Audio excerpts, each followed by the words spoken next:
Just real quick before we jump in, for anyone who might not know, what an EHR is. Yeah, what is that? An EHR, or electronic health record, is basically like a digital version of your entire medical history. Gotcha. So we're talking diagnoses, medications, test results. It's all in there. It's like the central hub for your whole healthcare journey. Yeah. And it's only getting more important. Yeah.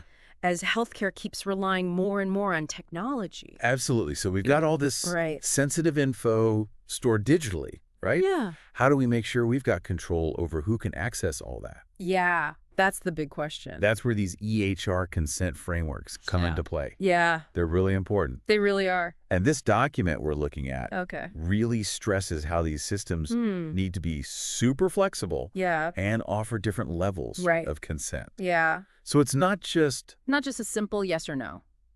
Like a yes or no to data access. Exactly. Right. It's more nuanced than that. So it's way more nuanced than just like blanket permission for everything. You got it. Okay. So you've got different levels, like record level consent, where you could say like, my doctor can see this specific lab result, but not everything else. Okay. And then there's category level consent, which is a little broader. So you could say something like, I'm okay with sharing all my medication information, but not, say, my mental health records. Okay. See the difference? Yeah. And then you can even set time limits.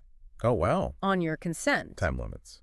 Like you could approve access just for a specific procedure or for a certain amount of time. That's interesting. Like time-bound consent. Yeah.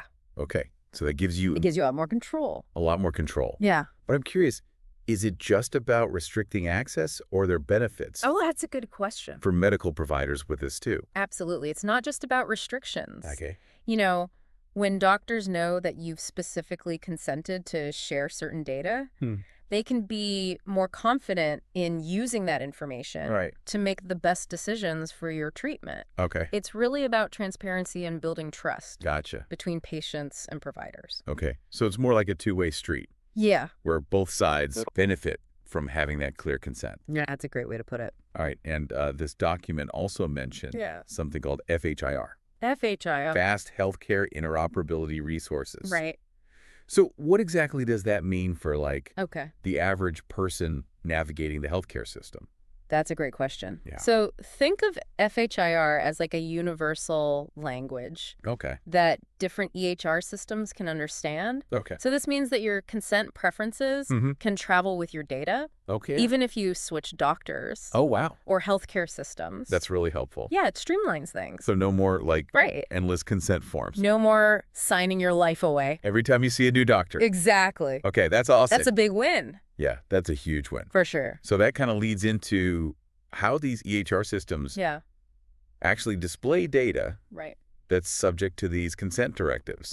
How do you show it? Right, because it can't just be like a jumbled mess. It can't be a data dump. Of information with no context. Yeah, patients need to know what's being shared and with who. Exactly. Right. So the document really emphasizes the need for clear visuals within the EHR interface. Gotcha. So think like flags, icons, maybe even some color coding to show what data is affected by the consent settings. Gotcha.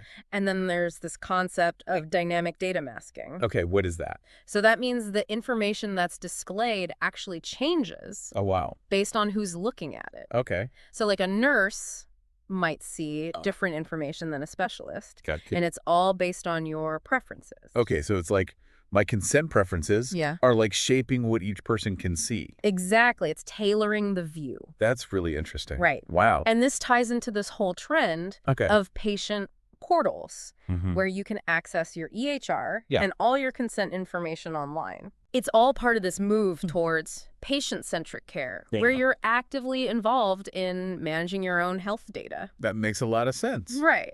Okay, but what about like emergency situations? Oh, that's a good point. Where doctors might need access to information without having time to get consent. Right. Like, you know what I mean? Yeah, like a life or death situation. Exactly. Right. Yeah. So that's where override mechanisms come in. Okay. And the document acknowledges that there are always going to be those cases, like medical emergencies, where getting that information quickly could be life-saving. Makes sense. Yeah. But how do we balance that need for urgent care. That's the question. With a patient's right. Exactly. To control their information. How do you balance those two things? Yeah, how do you do that? It's a tough one. Yeah. But the document stresses that any override mechanism has to have very clear criteria for when it's okay to use it. Gotcha. And who can actually do it. Okay. And you have to keep really detailed records every single time it happens. So like a complete audit trail. Exactly. Of who did what and when. Yeah, with the reason for the override and a timestamp and everything. Okay, so there's accountability built into that. Absolutely. Got to have that accountability. Right. And there is actually a new trend towards real-time notifications to patients when an override happens. Wait, so if a doctor had to look at my info during an emergency, I would get a notification right away. That's the idea. You'd get a notification explaining why it happened and who accessed what. Wow, that's a little unexpected, but it also makes me feel it can be surprising. More in control knowing that I'm immediately informed. Yeah.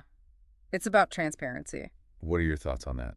I think it's a good thing, especially in situations where you just can't get consent beforehand. Right. These notifications show respect for the patient even when things are really intense. Okay, that makes sense. Yeah. So we've talked about different levels of consent, how data is displayed, and even these override mechanisms. Right. But where is all this? That's a good question. Sensitive consent information actually stored. Yeah. Where does it all go? Yeah, where does it all live? Well, the document recommends a dedicated, secure database just for consent directives. And it's completely separate from your actual medical records. So like a separate vault? Yeah, like a vault. For my consent preferences. Exactly. How is that database typically structured? Good question. So they suggest using FHIR for this too. Oh. That universal language we talked about. Right. Makes it easy to share between different systems and keeps everything standardized. So it's making sure that my consent goes with my data. Exactly. No matter where it goes. Wherever it ends up. Okay, cool. And with all this sensitive information being stored, what about security?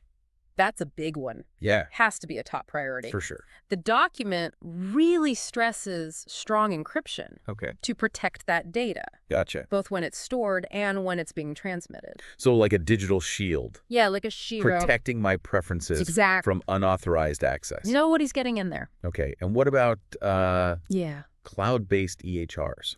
Oh, yeah. Which seem to be everywhere these days. They're everywhere. Does the document address those? It does. Okay. They're interesting because they offer a lot of scalability. They can handle huge amounts of data, all that consent information. Right.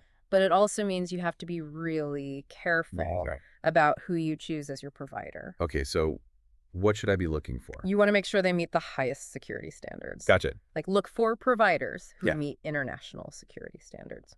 Like ISO 27001. I've heard of that. Yeah, it's a good sign. Okay, that's good to know. Yeah. So we've got all this consent activity happening. Right.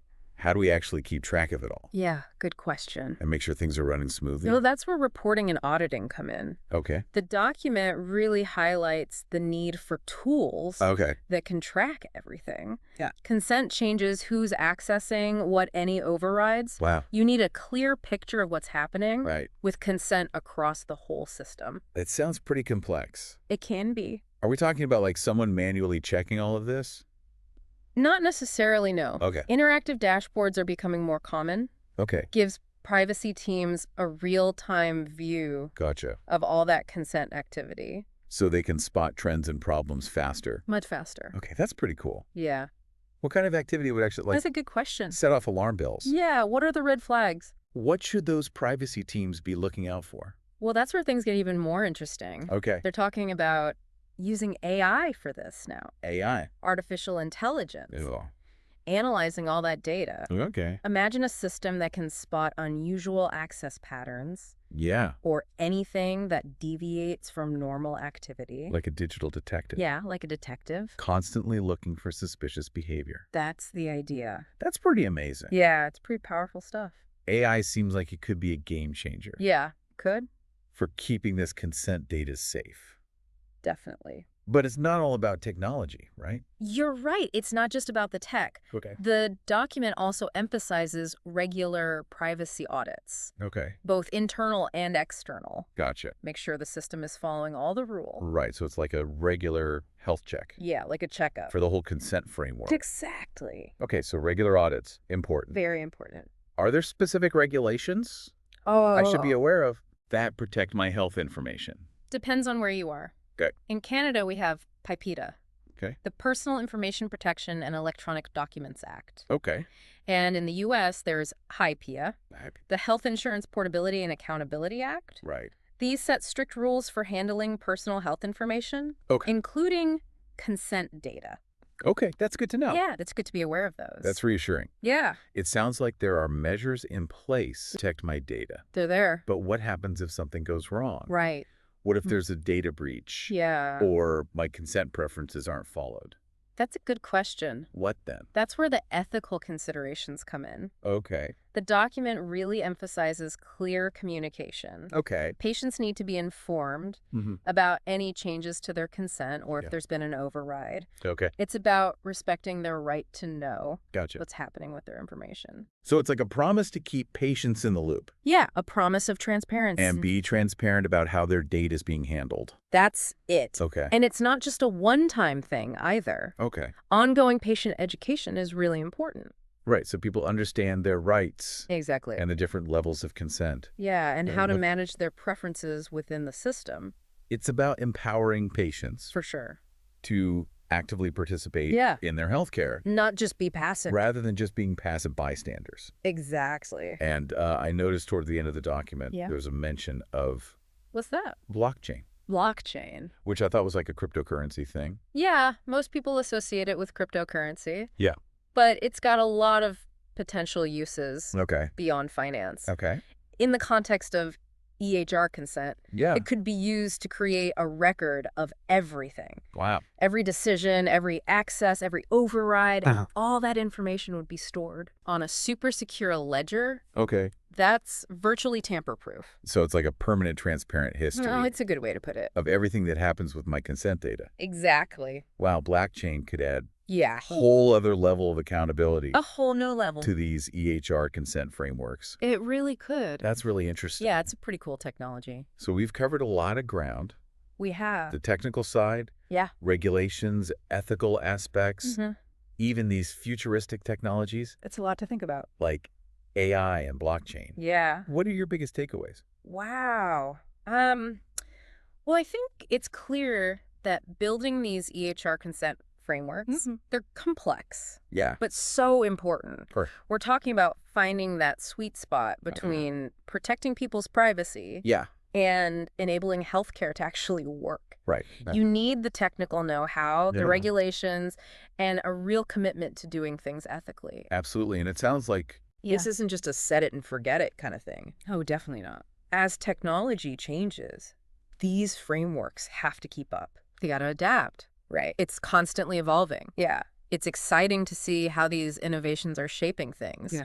We're moving towards more patient control. That's great. Over their health data than ever before. That's what we want to see. Yeah. All right. Well, before we wrap up this deep dive, I want to leave everyone with something to think about. Okay. As these EHRs get more and more sophisticated. Right. How do we make sure that consent stays meaningful? That's the key. Like, how do we prevent it from becoming just another box to check? Yeah, Just clicking without thinking? Yeah, without understanding what it really means. Exactly. You know? It's a good question to ask. Yeah. What do you think? I think it's something we all need to consider. Yeah. Healthcare providers, tech developers, policymakers, and especially patients themselves. Yeah, for sure. Everyone's got a role to play. Absolutely. We need to make sure that consent isn't just a formality. Right. It's got to be a real expression. It's about control. Of patient control. Exactly. Over their own information. Their data, their story. Okay. It's a powerful thing. Yeah. Well said. So we've covered... I covered a lot. A lot today. Yeah. But this is really just the beginning. It's just... of the conversation. Yeah. So I really encourage everyone listening...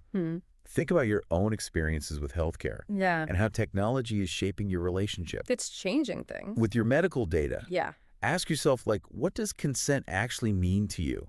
How can you make sure your voice is heard?